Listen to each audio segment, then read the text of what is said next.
a graça e a paz esteja sobre a sua vida, sobre a sua família, em nome de Jesus. Seja bem-vindo a este nosso culto online. Eu confesso que eu não estava com muita saudade dele, não. Eu naturalmente prefiro, como imagino você também, o culto presencial, não é? Estarmos aqui juntos adorando a Deus. Mas essas 2 semanas, este final de semana e também o próximo, faremos a nossa transmissão online dos nossos cultos como uma medida de proteção, né, a você, a sua família, todos nós. Isso se faz necessário, né, por conta deste momento particular, né, que todo o nosso país está enfrentando, especialmente aqui o estado de São Paulo. Nós temos recebido muitas notícias de pessoas da área da saúde sobre o agravamento da doença, da forma como tem se espalhado, não é?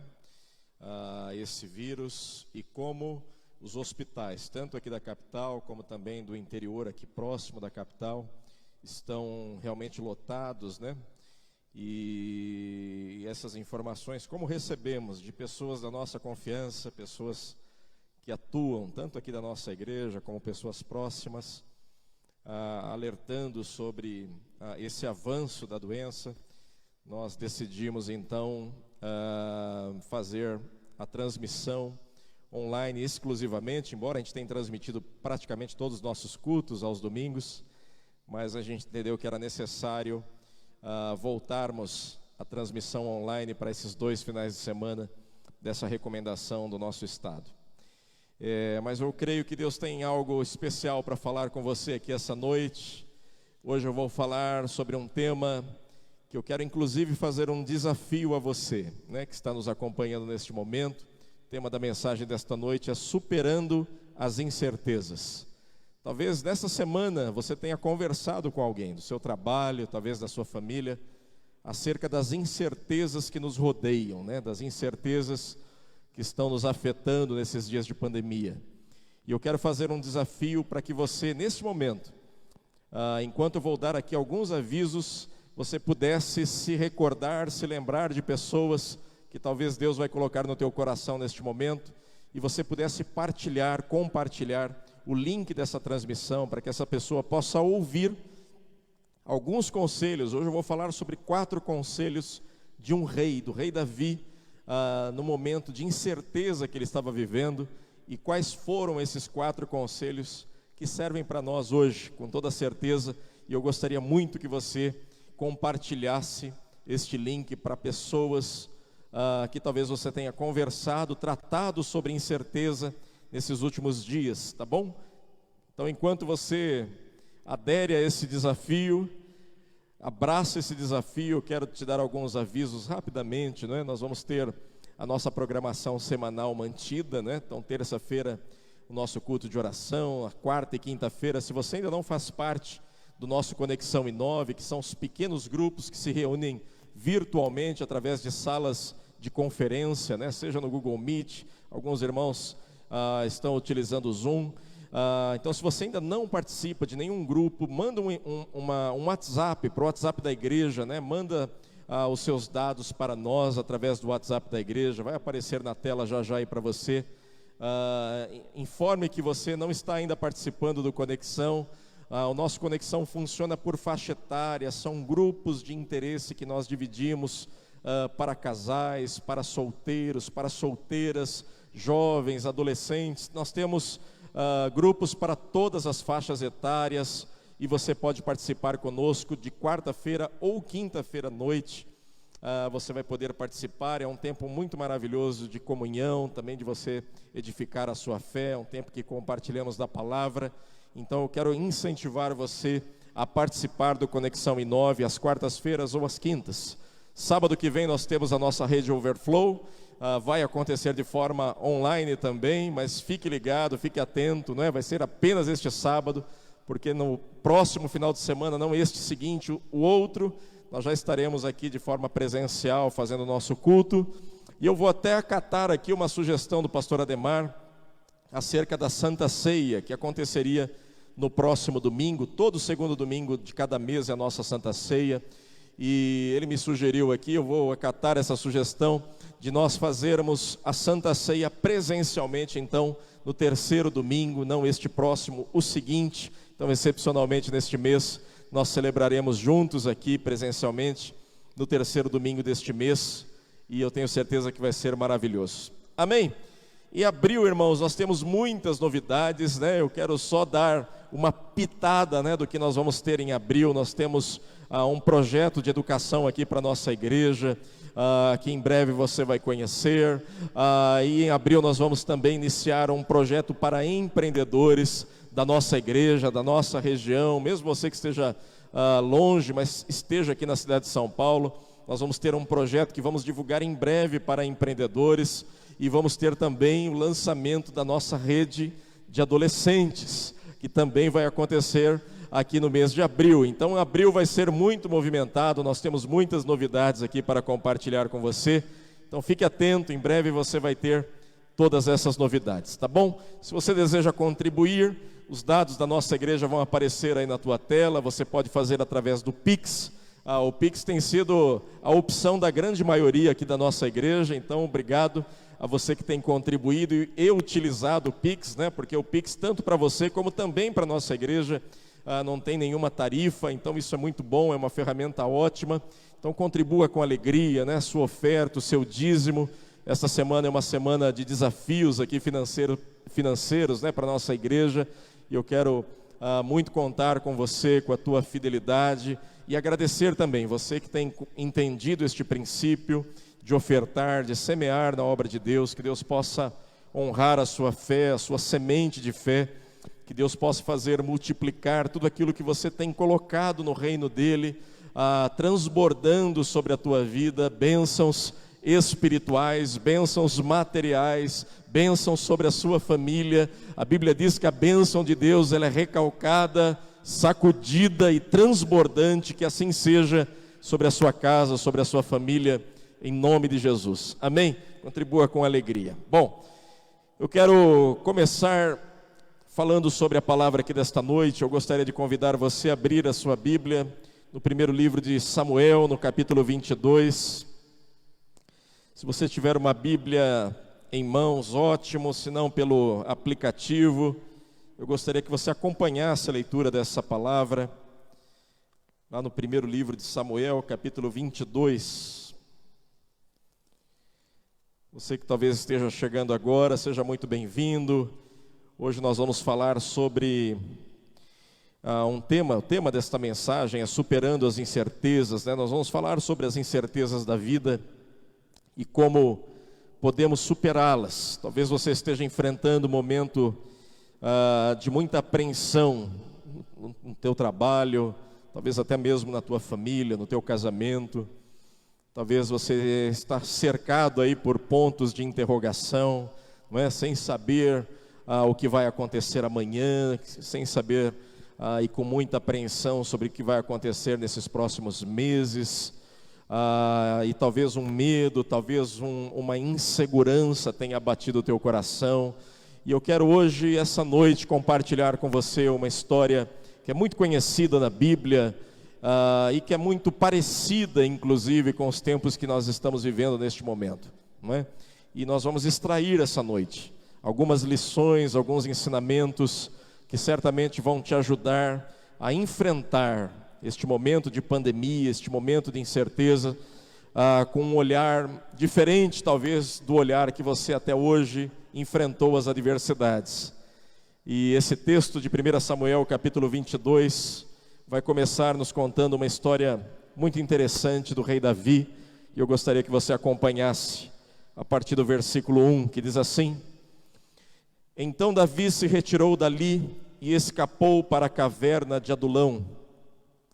E ouviram-no seus irmãos e toda a casa de seu pai, e desceram ali para ter com ele, e ajuntou-se a ele todo homem que se achava em aperto, e todo homem endividado, e todo homem de espírito desgostoso, e ele se fez capitão deles, e eram com ele uns 400 homens.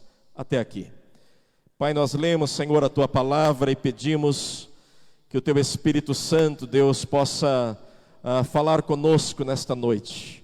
Que o Senhor possa trazer, Deus, luz ao nosso coração, ao coração deste meu irmão, desta minha irmã, que nos acompanha esta noite, Deus, e que precisa receber diretamente do Senhor, Pai, uma palavra que venha, Deus, servir, Pai, de resposta, de providência para a vida deste Teu filho e desta Tua filha, Senhor. Por isso eu peço, fala conosco, Deus, esta noite, que a Tua palavra encontre, Deus, em nosso coração, um solo fértil, propício, Pai, para que ela possa frutificar. Deus, nós sabemos que a Tua palavra não está sendo enviada esta noite de uma forma aleatória, mas o Senhor irá cumprir, Senhor, todo o propósito para a qual o Senhor está enviando esta palavra. Deus, cumpra todo o propósito na vida deste meu irmão e desta minha irmã, em nome de Jesus. Que toda a insegurança, toda a incerteza, todo medo, Pai, no coração deste Teu filho e desta Tua filha,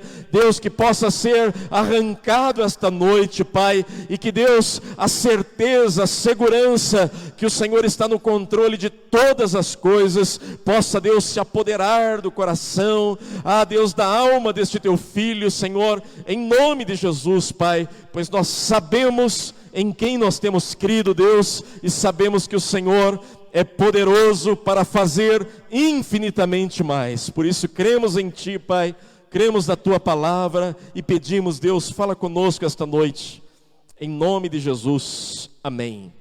Amém, meus amados, glória a Deus. Eu quero só te lembrar também que no final aqui do culto, enquanto estávamos ali no louvor, Deus me fez interceder pelos profissionais da saúde, né, por essa linha de frente. E nós temos irmãos, né, como eu mencionei aqui da nossa igreja, irmãos próximos a nós, que estão nesta linha de frente, atuando na área da saúde, e estão exaustos, né? Muitos deles estão vivendo dias de total exaustão, por jornadas duplicadas de trabalho, por verem, né, dia após dia, pessoas falecendo nos seus plantões, por muitas vezes terem que selecionar pacientes em melhor ou pior estado, não é? Por não terem todos os recursos disponíveis para atendê-los, e por muitas vezes eles têm que assumir decisões difíceis lá na linha de frente. Então eu gostaria que no final deste culto, né, nós vamos orar, nós todos vamos interceder por esses profissionais, médicos, enfermeiros, auxiliares de enfermagem, pessoas que trabalham, que atuam, né, como socorristas, são motoristas, atuam na área da limpeza, pessoas que dão apoio à área médica, né, nos atendimentos auxiliares. Enfim, nós vamos orar, clamar por estes profissionais. Nós sabemos que as pessoas enfermas também precisam da nossa oração, nós vamos incluí-las na nossa oração, mas eu quero fazer um clamor hoje, junto com você, por estes profissionais, né, que exaustos estão neste momento e que precisam serem renovados pelo Senhor, terem suas forças renovadas pelo Senhor, sua fé renovada pelo Espírito Santo, e nós vamos levantar este clamor em nome de Jesus por essas pessoas. Portanto, se você conhece também, não é, pessoas da sua convivência que atuam na área da saúde, depois mande o link para ela também, para que esta pessoa possa receber esta oração também aqui durante a nossa transmissão, tá bom? Amém. Irmãos, nós lemos este texto, é um texto conhecido, não é? Você se lembra que Davi foi um menino, né, levantado por Deus aos 17 anos, quando o profeta, o sacerdote Samuel, foi até a casa do seu pai Jessé para ungir o novo rei de Israel. E o seu pai Jessé apresentou todos os filhos num jantar que ele ofereceu a Samuel, porém ele não apresentou Davi. Davi continuou cuidando do rebanho, porque Davi era um menino, talvez franzino, ele cuidava do pasto e dos animais do seu pai, e ele jamais foi cogitado pelo seu pai para ser rei, para ser uma liderança. Então ele sequer participou desse jantar quando Samuel esteve lá na casa de Jessé.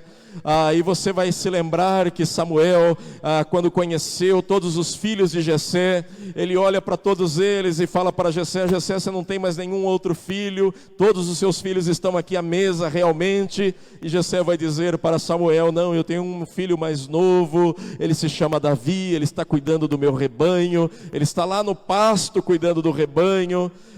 E então Samuel pede para chamar Davi. Davi então chega, talvez sujo lá do seu trabalho, ele estava com as suas roupas de pastor de ovelha, e quando ele chega na presença de Samuel, Samuel olha para Davi e fala para Jessé, para o seu pai: este moço será o futuro rei de Israel.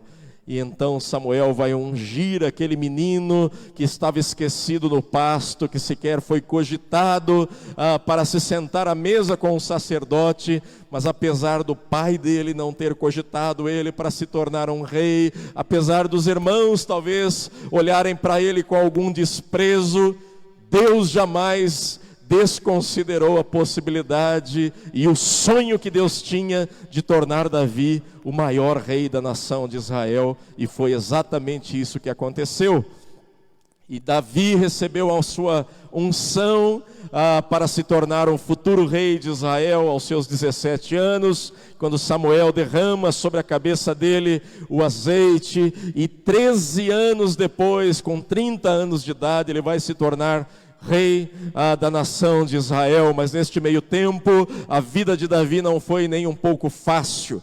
Entre a promessa de se tornar rei e ele se tornar rei efetivamente, passaram-se 13 anos de muita turbulência, de muitas incertezas, de muitos ataques, de muitas retaliações, de momentos em que Davi vai escrever salmos, em que ele diz que os seus ossos estavam se pegando à sua pele, e ele estava a ponto de desistir de tudo. Ele vai escrever salmos em que ele vai dizer que ele não suportava mais a dor do sofrimento, a tristeza, a Bíblia diz, afligia a alma dele, e por muitas vezes Davi vai dizer que ele não queria mais nenhuma promessa, que ele não queria mais viver nenhum sonho, para ele já estava acabado, não fazia mais sentido esperar por uma promessa e ser afligido como ele estava sendo.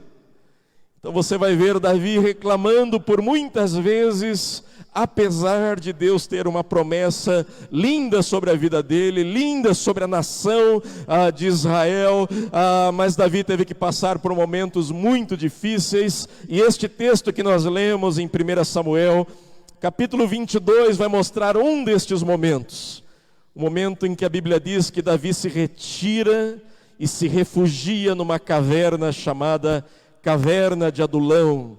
Davi aqui estava fugindo de quem ou do que? Davi estava fugindo de Saul.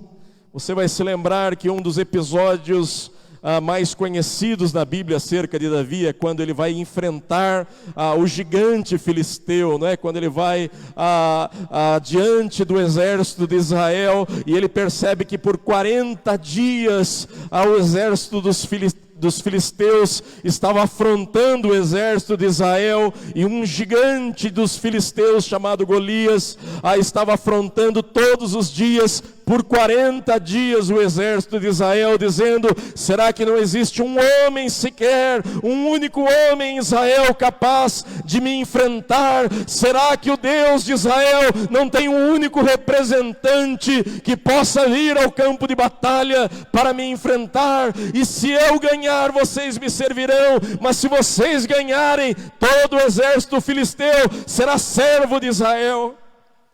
E Davi foi ouvindo aquelas conversas, porque todos os dias ele levava lanche para os irmãos, e ele ouvia o que estava acontecendo no campo de batalha, até que um dia ele está chegando, ele ouve aquela afronta, ele observa que o exército de Israel e o exército dos filisteus estavam alinhados para a batalha, e ele ouve aquelas afrontas de Golias.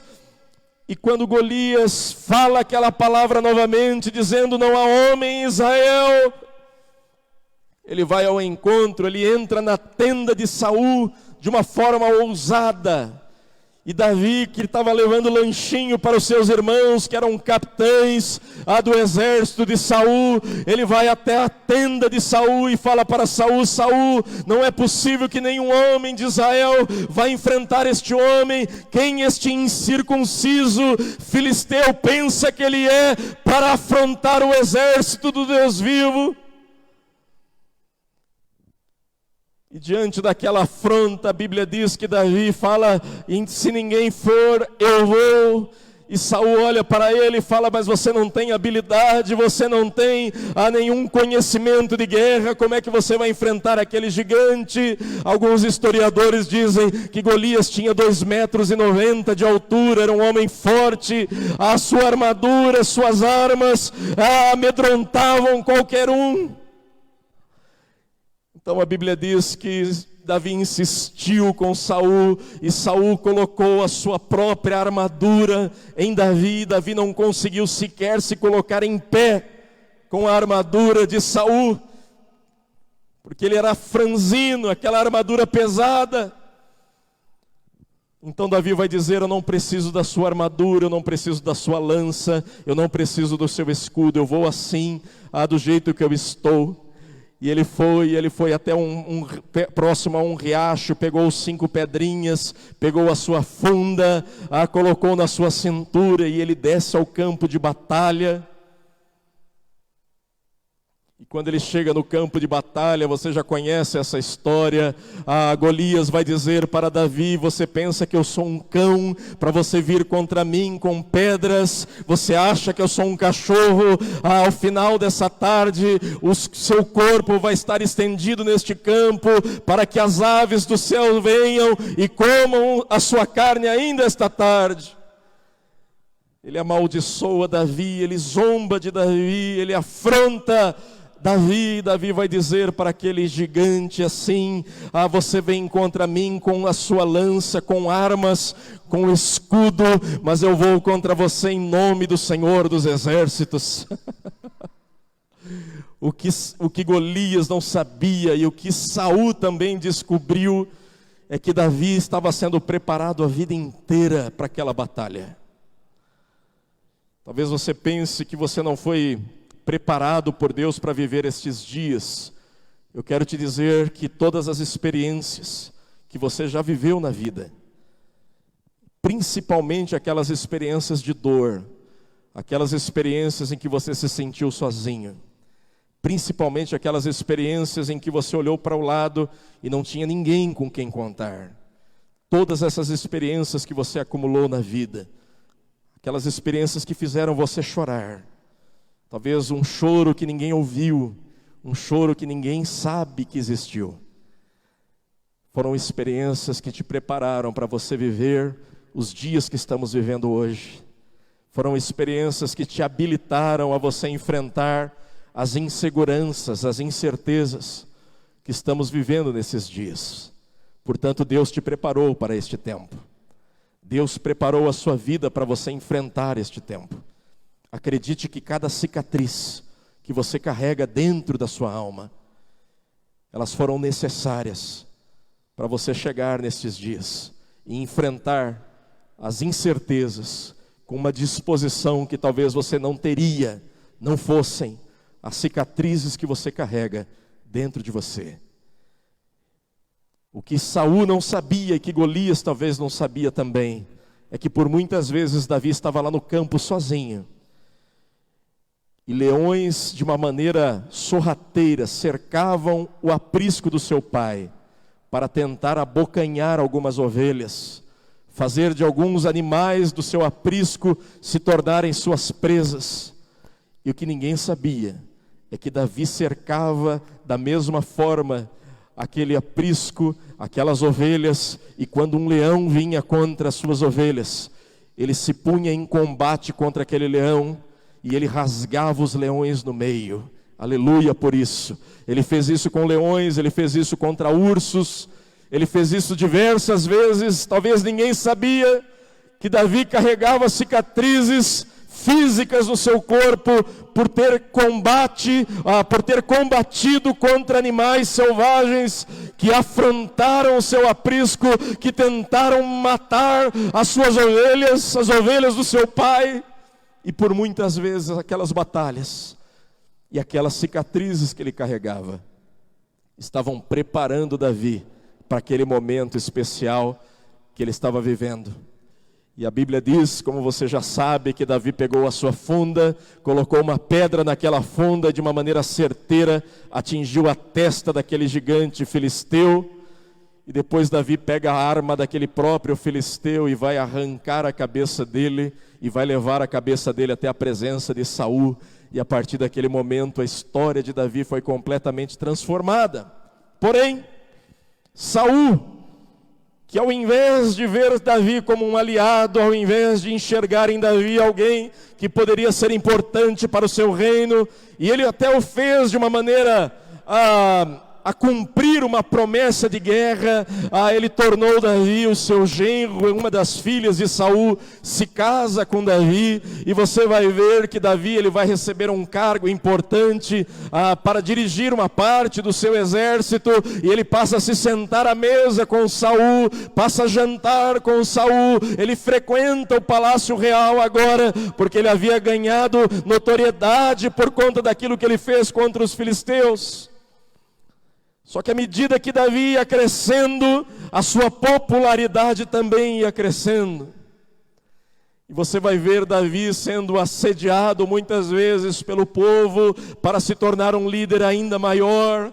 E as pessoas nas ruas diziam: olha, Saul matou os milhares, mas Davi matou seus 10 milhares. E as pessoas ovacionavam Davi, e aquilo incomodava profundamente a Saul, que começou a enxergar em Davi uma ameaça para o seu próprio reino.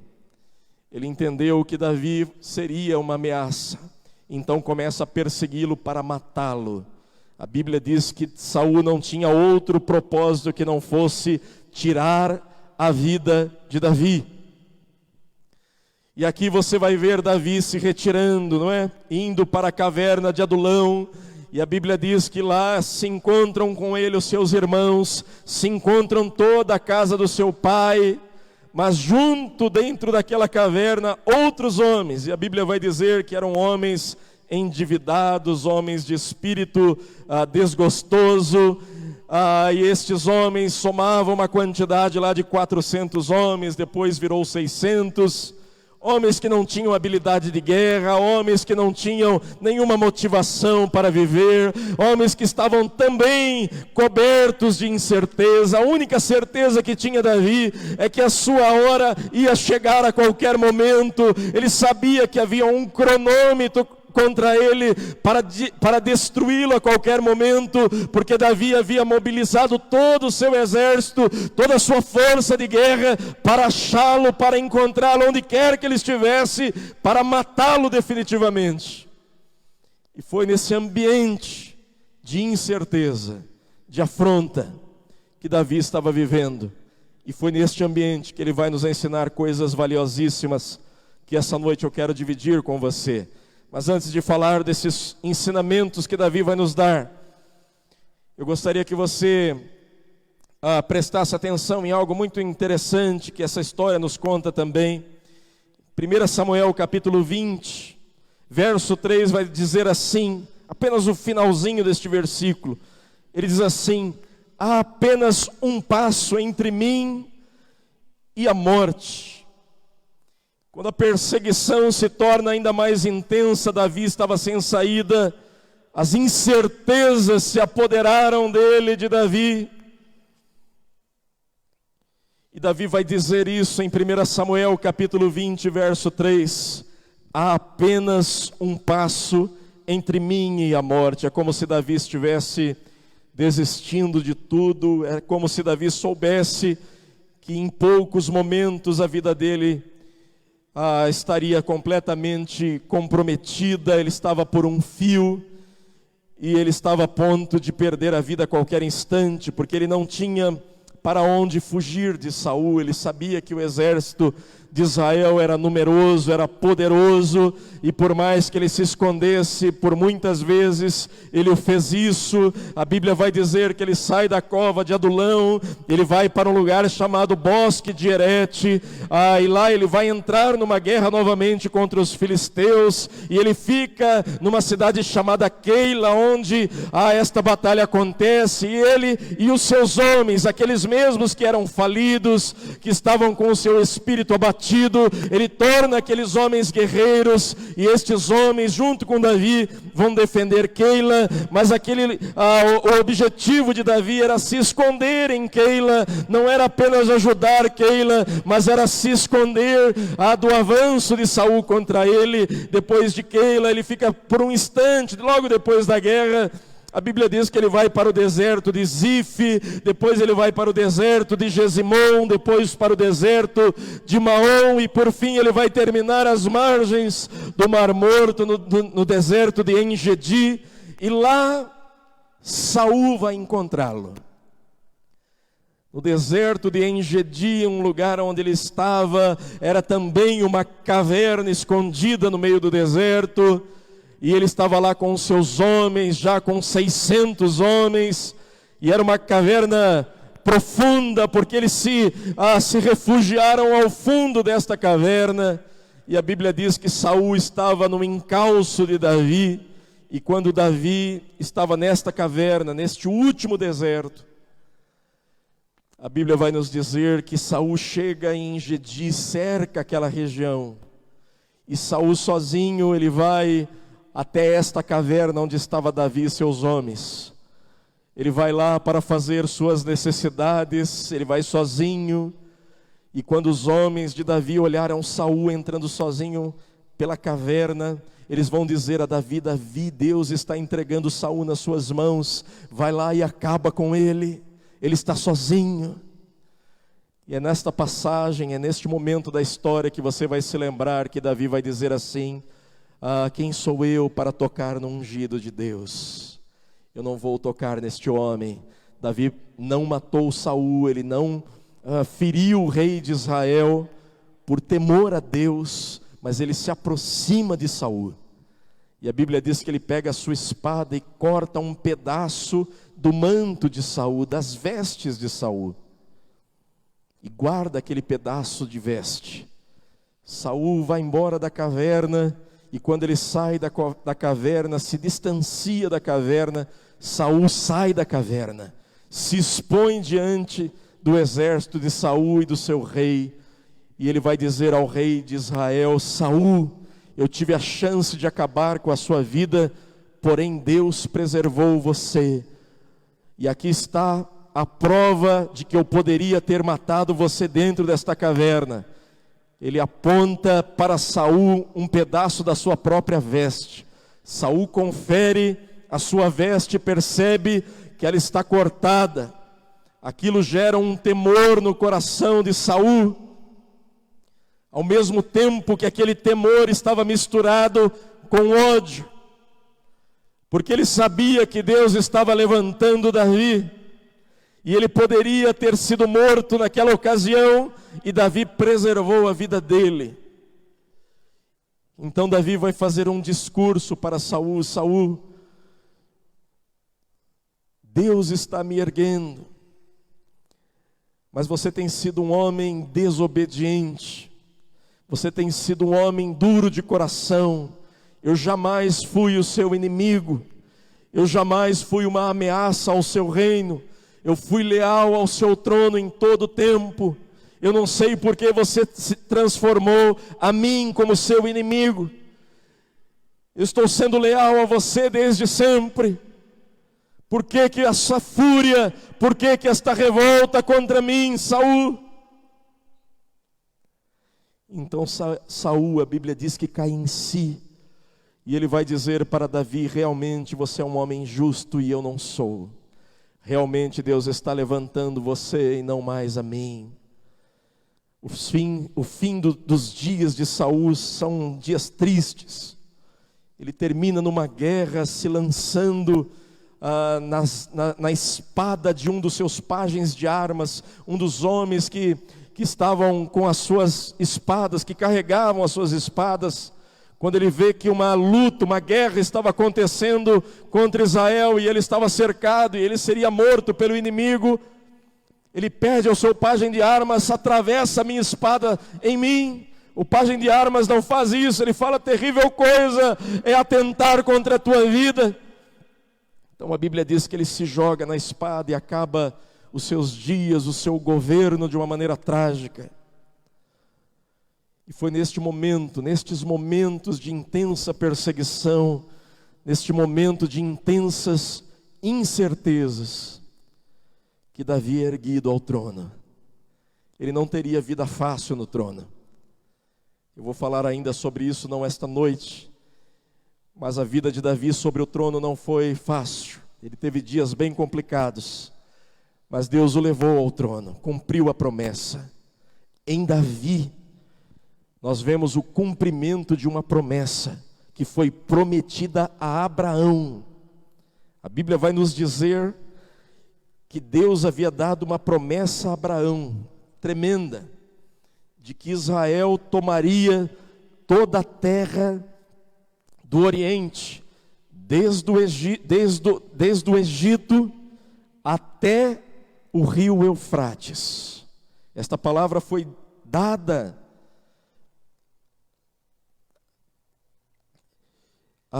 como uma promessa de Deus. Em Gênesis capítulo 15, verso 18, quando ele diz assim: naquele mesmo dia fez o Senhor uma aliança com Abraão, dizendo: a tua descendência eu tenho dado a esta terra, e desde o rio Egito até o grande Eufrates. E se você estudar a história de Davi, você vai ver que em Davi esta promessa foi cumprida, porque a partir de Davi e o seu filho Salomão, a extensão do reino de Israel começou no Egito e terminou lá nas margens do rio Eufrates. Aleluia por isto. Mas eu quero aqui compartilhar com você um dos salmos mais extraordinários que Davi escreveu exatamente neste momento da história, neste momento de perseguição, neste momento em que a insegurança estava tomando conta do coração dele.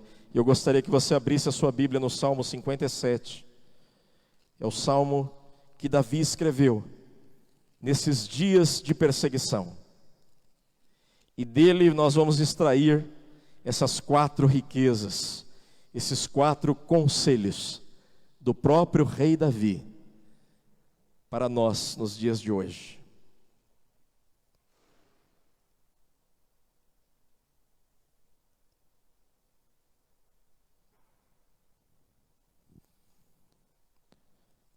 Salmo 57, nós vamos ler alguns versículos, mas eu recomendo que você o leia na íntegra, depois deste culto, né? Ou ao longo desta semana. Davi, ele diz assim: tem misericórdia de mim, ó Deus, tem misericórdia, pois em ti a minha alma se refugia, à sombra das tuas asas me abrigo, até que passem as calamidades. Observe isso, neste primeiro versículo.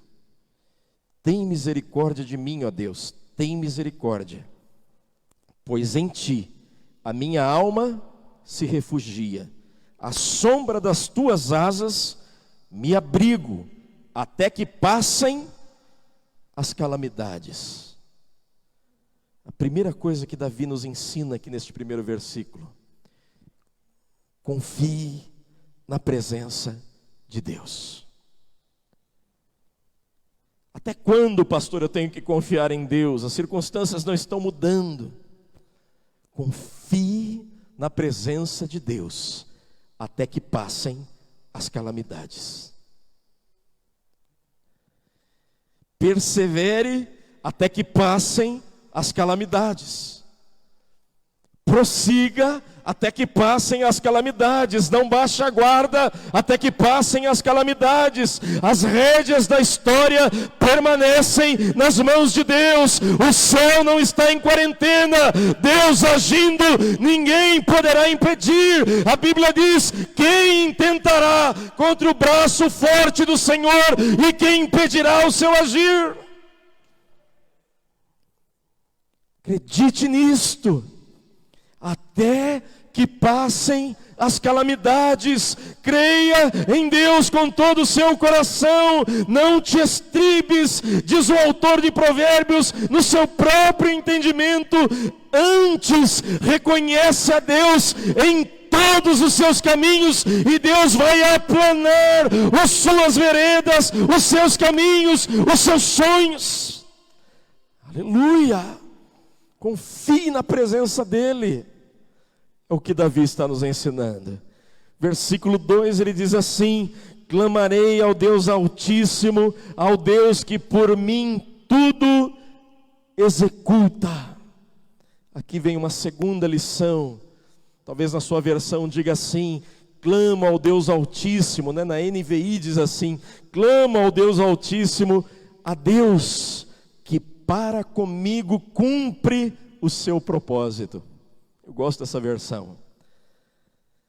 Segunda lição de Davi é: confie nos seus propósitos. Confie em Deus, mas confie que no meio da calamidade Deus tem propósitos para você. Confie que no meio do caos Deus tem propósitos para realizar através da tua vida. Vocês estão aqui, meus irmãos? Vocês estão aí na sua casa? Vocês sabem que no meio do caos, no meio da calamidade, Deus precisa dos seus servos, precisa das suas servas. Eu me lembro que quando Noé recebeu a incumbência de preparar uma arca, Deus iria julgar a terra. Deus havia dito a Noé: Noé, eu vou julgar a terra, eu vou acabar com tudo aquilo que foi criado por causa da calamidade que os homens deixaram à terra. Deus vai fazer um alerta a Noé que a destruição que viria sobre a terra era uma destruição provocada pelo próprio homem, e isso é algo que você precisa ter no seu coração. A luta que nós temos travado nesses dias, não tem a ver com uma luta ideológica, política. A luta que nós temos travado não é por uma questão econômica, não é por um sistema de governo. A luta que travamos, a origem desta luta não tem a ver com estas coisas, mas tem a ver com uma causa apenas, que está relacionada desde a criação. Apenas uma causa é o que afeta a humanidade, que destrói as coisas que foram criadas. Apenas uma causa dá origem às calamidades, ao caos que nós enfrentamos. E a Bíblia diz que essa causa se chama pecado. Tudo que nós estamos vivendo são consequências do pecado do homem. Toda calamidade que você enfrenta na vida é resultado do pecado humano. Por isso que desde a origem, o convite de Deus para nós é nos arrependermos dos nossos pecados. É pararmos de olhar para as janelas, como eu já falei aqui alguns domingos atrás, e olharmos para o espelho da vida. Porque talvez você precise se arrepender de pecados que você cometeu, de pecados que você encobriu, de pecados que causaram dano a pessoas que você ama. E você precisa olhar um pouquinho no espelho para se arrepender por você, pela sua casa. Se você já fez isso, se arrependa pelo nosso país, peça perdão pelos pecados cometidos na nossa nação. Uma estatística que eu li esses dias dá conta que só neste período de quarentena, quase 1 milhão de abortos foram realizados no nosso país. Nós precisamos pedir perdão a Deus, porque 1 milhão de crianças foram ceifadas no útero das suas mães. Nós precisamos pedir perdão a Deus, porque há uma estatística de uma organização internacional que acompanha o nosso país, que dá conta que 200 bilhões de reais todos os anos são roubados dos cofres públicos por mecanismos de corrupção, de forma sistemática. 200 bilhões de reais dava para resolver todo o problema sistêmico que nós temos na saúde, na educação, na segurança pública. 200 bilhões são roubados e nós precisamos pedir perdão por isto. Nós estamos permitindo que as nossas escolas entrem ensinamentos que estão tirando a Bíblia, os ensinamentos eternos das nossas crianças. Nós vamos olhando essas coisas acontecerem, essas mudanças acontecerem com naturalidade. Isso não te revolta mais, você enxerga isso como a evolução dos tempos. Nós estamos vivendo um tempo diferente, a Bíblia é ultrapassada. Não, filho, a Bíblia é a palavra de Deus. Passarão os céus e a terra, a Bíblia diz, mas esta palavra jamais deixará de passar.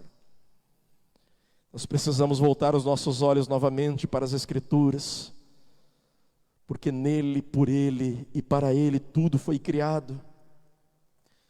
Não podemos mais nos tornar indiferentes ao grito de Deus. Já mencionei isso, né? C.S. Lewis, ele dizia que a dor, o sofrimento é o megafone de Deus para uma geração ensurdecida. Parece que o sofrimento, as pessoas não estão ouvindo o que Deus quer dizer. Nós deveríamos estar atentos, porque no meio desta calamidade Deus está falando muitas coisas. Esta calamidade está servindo como um grande megafone de Deus, para nós voltarmos o nosso coração para Ele, para nos arrependermos dos nossos pecados, para voltarmos os nossos olhos novamente para a Sua palavra. Esta é a convocação de Deus para estes dias. Por isso acredite e confie nos propósitos que Deus tem a realizar na sua vida, nesses dias de calamidade, de incertezas. Não esquece disso. As rédeas da história continuam nas mãos de Deus, e não nas mãos dos homens, e não nas mãos de um governo, e não nas mãos de uma grande potência. As rédeas da história estão nas mãos de Deus. A hora que Deus disser cesse, vai cessar. A hora que Deus disser que haja escuridão, vai haver escuridão. A hora que Deus disser haja luz, vai haver luz. Assim vai ser na nossa nação, mas acredite, assim será na sua casa, assim será na sua família, assim será nos seus negócios. Quando Deus disser haja luz, vai haver luz no meio da escuridão, e Deus vai dissipar tudo aquilo que tentou barrar você, impedir o seu avanço, no nome de Jesus.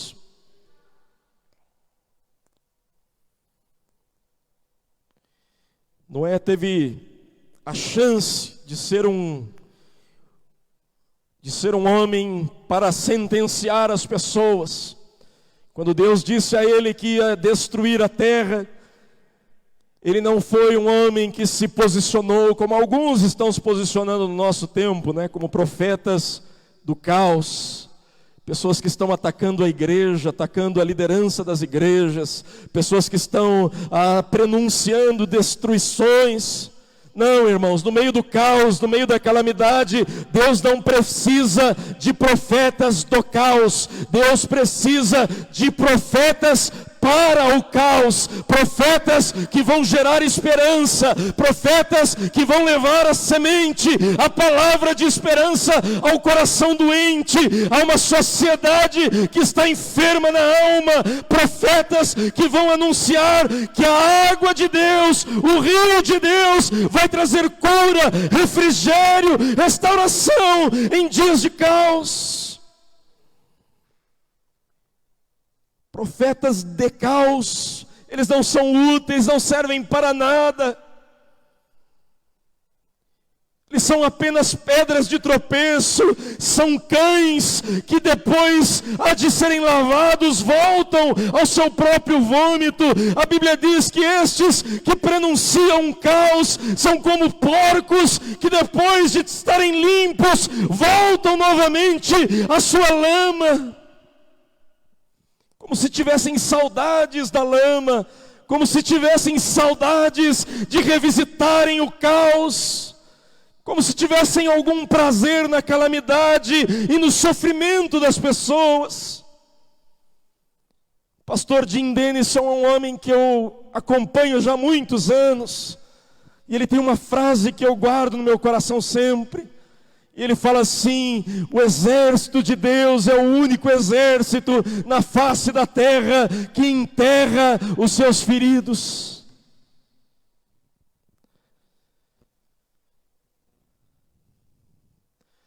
A igreja não foi levantada por Cristo, não foi comprada por Cristo, não foi redimida por Cristo para enterrar os seus feridos, mas ela foi levantada e erguida pelo Senhor para atrair os feridos à presença dEle. Eu não vim para os sãos. Jesus disse: os sãos não precisam de médico. Quem precisa de médico são os doentes. Eu vim para os doentes. A igreja existe para os doentes.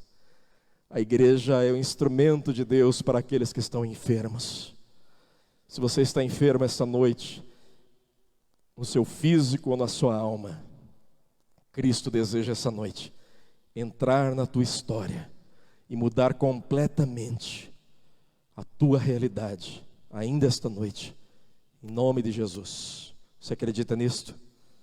Terceira coisa, o terceiro ensinamento que Davi nos dá aqui neste Salmo 57, diz assim no verso 3: Ele enviará desde os céus e me salvará do desprezo daquele que procurava devorar-me. Deus enviará a sua misericórdia e a sua verdade.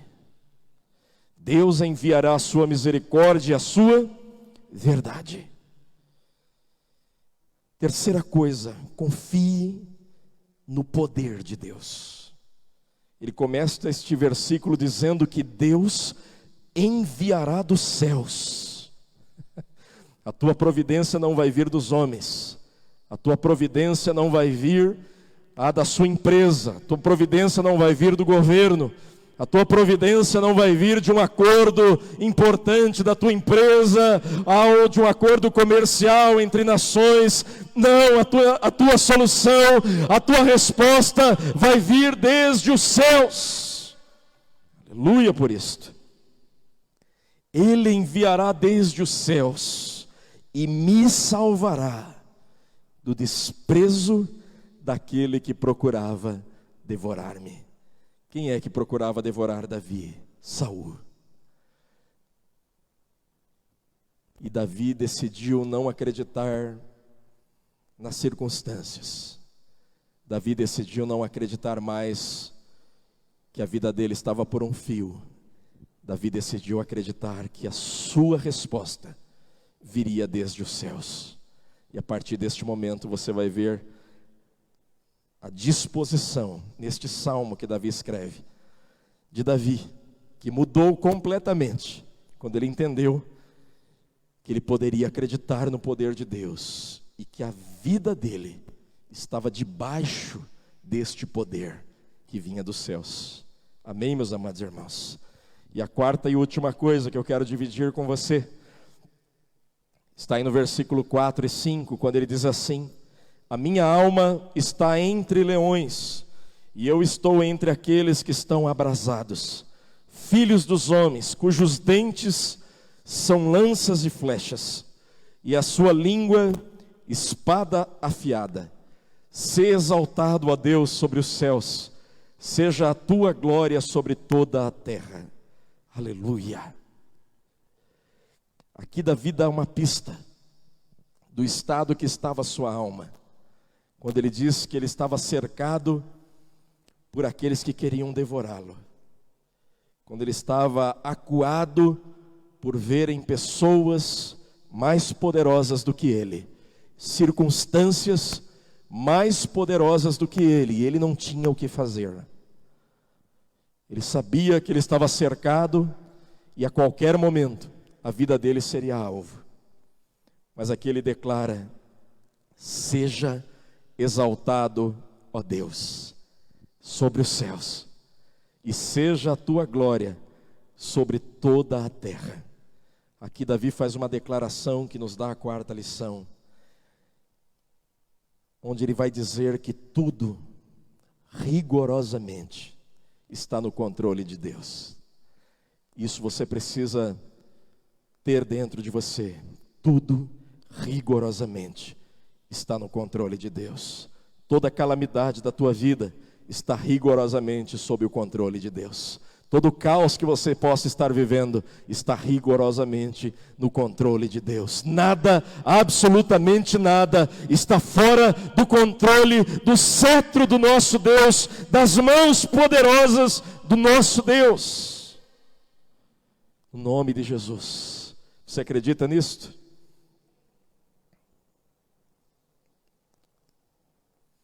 E aqui eu termino dizendo e lendo com você. 1 Samuel no capítulo 24, eu gostaria que você abrisse comigo lá. Nós vamos ler a partir do verso 17.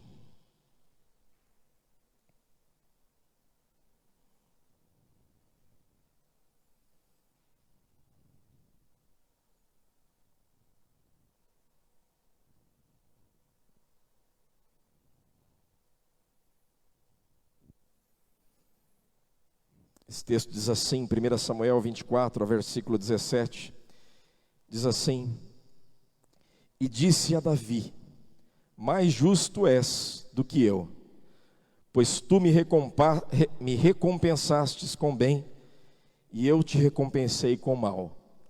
E tu mostraste hoje que procedeste bem para comigo, pois o Senhor me tinha posto em tuas mãos, e tu não me mataste. Porque quem há que, encontrando seu inimigo, o deixaria ir por bom caminho? O Senhor, pois, te pague com bem. Por isso que hoje fizeste, agora, pois, eis que bem sei que certamente hás de reinar, e o que o reino de Israel há de ser firme na tua mão. Diga aleluia.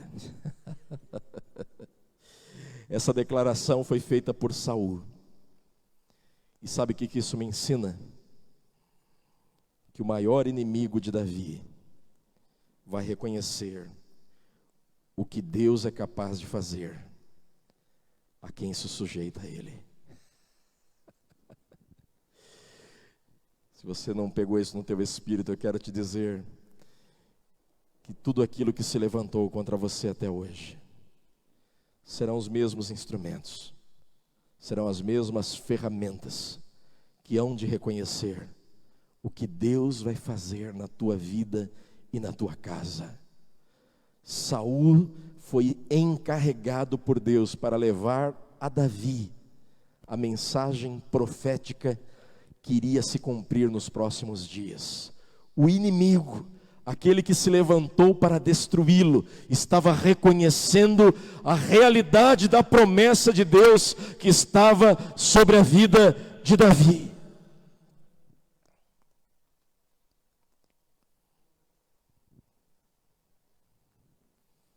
E aqui eu termino te dizendo: confie na presença dEle, confie nos propósitos dEle, confie no poder dEle, e confie que tudo, rigorosamente tudo, está nas mãos dEle. Amém? Vamos orar a Deus em nome de Jesus. Não sei se os irmãos prepararam aí nossa adoração, mas enquanto eles se posicionam aqui, eu quero orar por você, que talvez esteja enfrentando estes dias de calamidade. Talvez as incertezas estão batendo no teu coração e te trazendo medo, te trazendo inseguranças. Mas eu quero te dizer essa noite que Deus está rigorosamente no controle da tua vida. Creia nele, coloque a tua vida neste momento, a tua casa, coloque os seus negócios nas mãos de Deus. Se você não sabe como resolver o dia de amanhã, porque talvez você tenha algo importante para resolver nesses próximos dias, e você não sabe ao certo como é que você vai resolver, qual será a saída, a solução para esta situação que você está enfrentando. Eu encorajo você essa noite. Dê um voto de confiança a Deus. Deposite nele a sua esperança. Coloque nele a sua fé. Ele vai agir. Ele vai agir contra as circunstâncias. Ele vai agir mesmo no momento em que você parece, em que te parece, que as coisas não vão mudar de lugar. Mas basta uma palavra dele para que tudo seja restaurado, para que tudo seja reconstruído. E será assim na tua vida, em nome de Jesus. Feche seus olhos por um instante. Pai, toma, Senhor, os teus filhos em tuas mãos. Toma, Senhor, este meu irmão, esta minha irmã, que talvez esteja enfrentando dias difíceis, dias de calamidade, dias de incertezas. Pai, mas nós ouvimos a tua palavra aqui essa noite, e cremos, Deus, que assim como o Senhor livrou ao rei Davi, preservou ele de tantas ameaças, de tantas incertezas, o Senhor pode fazer o mesmo hoje, na vida deste teu filho e desta tua filha. Tua palavra diz que o Senhor é o mesmo ontem, hoje e será eternamente o mesmo. Por isso nós cremos em ti, Senhor. Cremos na tua providência. Cremos que o Senhor tem os melhores planos para nós. Cremos, Pai, que a tua justiça, que a tua misericórdia, que a tua soberania está sobre nós. E nós reconhecemos, Pai, que tudo virá das tuas mãos. Nós entregamos a ti a nossa vida, a nossa família e cada preocupação aos teus pés. Em nome de Jesus. Amém. Me escutas quando clamo e acalma meu pensar. Me levas pelo fogo, curando todo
eu preciso de ti.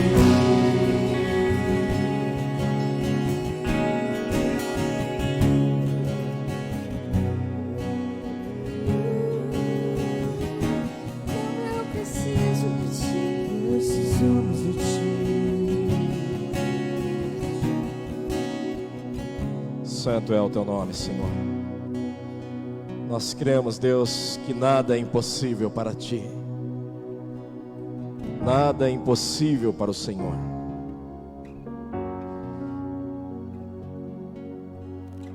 Louvado seja o teu nome. Louvado seja o teu nome. Guarde isso no teu coração. Nada é impossível para Deus. Nada. Eu vou convidar o pastor Ademar para fazer a oração pelos profissionais da saúde. Também por aqueles que estão enfrentando, esta doença, um leito de hospital ou em suas casas. Se você conhecer alguém que esteja enfrentando esta doença, coloque o nome desta pessoa aí no chat da nossa igreja. Nós vamos colocá-la no nosso livro de oração para intercedermos por essas pessoas. Na terça-feira nós vamos mencionar o nome delas, mas hoje nós vamos orar aqui, aí na sua oração, que você possa mencionar o nome dessas pessoas. Nós queremos orar especialmente por você que talvez atue na área da saúde. E você sabe do que eu estou dizendo muito melhor do que eu, do quanto tem sido exausto para você as rotinas, a jornada de trabalho e ter que conviver talvez diariamente com óbitos no seu plantão, com pessoas jovens que estão tendo seus sonhos interrompidos, famílias que estão chorando a morte da mãe ou de um pai ou de um filho de forma precoce. Nós vamos orar por você, para que Deus possa renovar as suas forças, para que Deus possa renovar o seu físico, o seu ânimo, a sua fé, porque você está sendo um instrumento de Deus para esses dias do caos. Você está sendo um profeta de Deus para esses dias de calamidade. Deus está erguendo você, e Ele vai fortalecer a tua vida. Eu termino aqui minha fala, antes de passar aqui ao pastor Ademar, dizendo que talvez a gente não possa saber por quanto tempo vai durar essa calamidade, por quanto tempo vai durar a sua calamidade. Eu não tenho essa resposta para te dar, mas o que eu posso te garantir é que eu sei quem vai estar com você no meio desta calamidade, no meio do teu caos. Eu sei quem vai estar à tua frente, eu sei quem vai lutar as suas guerras, eu sei quem vai livrar você do cativeiro, da opressão, da afronta, da intimidação das trevas. Creia nisso, em nome de Jesus. Aleluia. Graça e paz do Senhor Jesus. Estava vendo ali, atualizado, os casos de morte que nós temos no Brasil, do novo coronavírus. Nós estamos chegando a 264 mil pessoas. Só que no estado de São Paulo nós perdemos 61.417 pessoas. É uma doença que veio para eliminar muitas vidas. E vamos falar aqui de São Paulo agora, né? Só em São Paulo quase 62 mil pessoas já partiram. E quantos profissionais liberais, profissionais da saúde, se esforçaram para tentar salvar essas vidas, deram o seu máximo e não conseguiram. Então a minha oração também vai ser por você, mãe, pai, tio, avô, avó, que perdeu seu ente querido nesse coronavírus. E nós vamos colocar agora diante do altar de Deus. Eu gostaria que você que está aí na sua casa agora, que você levantasse a sua voz juntamente comigo e os irmãos que estão aqui na igreja também. Será que você pode levantar as suas mãos e começar a falar com Deus, para Deus mandar renovação aos médicos, Em nome de Jesus, Deus, a oração tem poder. A tua palavra diz que tudo que nós pedirmos no teu nome, crendo, nós vamos receber. Então, Deus, nós colocamos, Senhor, no teu altar. O melhor lugar é o teu altar. Como foi falado, Deus, nessa noite nós colocamos os teus pés. Cada, Senhor, profissional da saúde, aqueles que o Senhor entregou esse dom natural, meu Pai, que o Senhor vai ao alcance agora dos médicos, dos enfermeiros, dos técnicos, dos socorristas. Meu Deus, que a tua mão poderosa alcance cada um deles, Pai, nessa noite. Que o Senhor esteja dando força a esse médico, que o Senhor esteja dando força a essa equipe que estão aqui nessa região, Senhor, também no Tucuruvi. Aqui há hospitais, Senhor, cuidando, Senhor, dessas pessoas, Senhor, nessa situação. O Hospital Presidente, o São Camilo, o Mandaqui, o Nipo Brasileiro, Senhor, o Nossa Senhora do Rosário, Senhor, só nesta região há tantos, Senhor, hospitais, tantos médicos, tantos profissionais da saúde que precisam da tua força agora, que precisam das tuas mãos estendidas sobre eles, guardando eles, Deus, desta doença, renovando as suas forças, Deus, dando ânimos a eles, Deus, para que eles possam, Senhor, trabalhar com excelência, Senhor, em tudo que eles fizerem, Pai. Visita agora, Pai, não importando a sua religião, não importando o seu credo religioso, mas nós oramos no nome que é sobre todo nome, no nome que todo joelho se dobrará e toda língua confessará que Jesus Cristo é o Senhor. É no nome de Jesus, é no nome de Jesus, é no nome de Jesus, é no nome de Jesus. Esse nome tem poder, esse nome tem poder. Que o nome de Jesus alcance cada médico agora. Que o nome de Jesus alcance cada enfermeiro, cada socorrista, cada mulher que participa da limpeza nos hospitais. Sim, meu Deus, nós erguemos a nossa voz e cremos, Senhor, dá força para o Brasil. Dá força para o Brasil, guarda o Brasil, guarda as nações, guarda a América do Sul, Senhor, guarda a América do Norte, guarda a Ásia, guarda a Oceania, guarda a Europa, Senhor, guarda, Senhor, a nossa vida, Senhor. Ó Deus, cubra nossas vidas com seu precioso sangue, Pai. Nós cremos no milagre. Nós cremos que o Senhor visitou nessa noite, Senhor, os profissionais da saúde. Deus, envia os teus anjos agora nas UTIs. Envia os teus anjos agora, Senhor, para as pessoas, Senhor, que foram infectadas, Senhor, com esse vírus, Deus. Pessoas que estão no leito agora e que não tem mais nenhuma esperança dada pelos médicos, mas o Senhor é poderoso. Se o Senhor é poderoso, a sua palavra diz que pelas suas pisaduras nós somos sarados. Como a tua palavra foi dita semana passada, envia o teu anjo agora nesse hospital, Senhor. Envia o teu anjo agora e toca e retira as enfermidades, meu Pai. Em nome de Jesus Cristo, em nome de Jesus, Deus, nós entregamos tudo em tuas mãos e tudo no teu altar. Nós confiamos no teu trabalhar, confiamos que não há outro Deus além de ti, Senhor. Não há outro Deus, tudo está no teu controle, tudo está nas tuas mãos. Abençoa, Pai, abençoa, Senhor, em nome de Jesus. Em nome de Jesus. Em nome de Jesus. Eu tenho certeza que Deus visitou a sua vida hoje, profissional da saúde. Deus renovou as suas forças. Amanhã ou hoje você vai precisar dessa força que nós clamamos a Deus aqui nessa noite.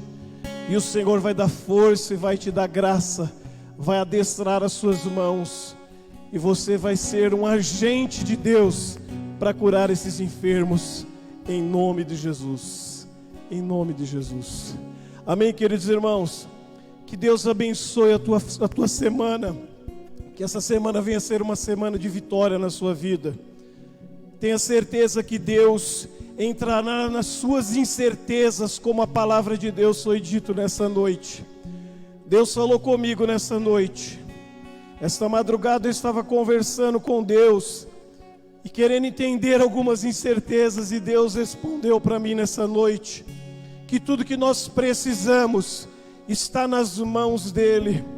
Confia no Senhor de todo o teu coração. Entrega o teu caminho ao Senhor, diz a palavra de Deus. Entrega o teu caminho ao Senhor. Confia nele e Ele tudo fará. Mas não entrega pela metade, entrega tudo. Entrega toda a tua vida, entrega tudo ao Senhor. Confia nele, Ele tudo fará.